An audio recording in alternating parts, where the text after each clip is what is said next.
Aj tebe hovorili? Bože, jaká si chudá, vyzeráš jak z koncentráku. Dajte ju vyšetriť, určite má rakovinu. Ty metla. Všade ti trčia kosti, také ako ty nemávajú deti. Zase si schudla. Chorá si. Vyzeráš ako smrtka. A ja som uverila a celý život som sa bála, že či otehotnem, donosím alebo porodím deti. Brala som svoje telo za nespoľahlivé, škaredé a celý život som striehla, kedy ma zradí a prepukne u mňa rakovina.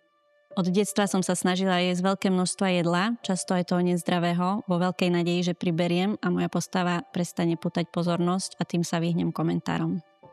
Dnes som mama 3 detí, zvedavá na život, milujem sa pýtať a spoznávať ľudské príbehy, dobrodružná, trúfala a nahlas sa smejem. Aj ty si uverila? 97% žien má denne nenávisné myšlienky ohľadom svojich tiel.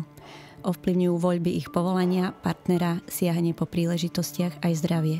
Slová majú moc a stávajú sa vnútorným hlasom. Kniha Nesú telo podľa obalu je výpoveďou žien, ktoré si napriek diktátu spoločnosti vzali svoj život späť.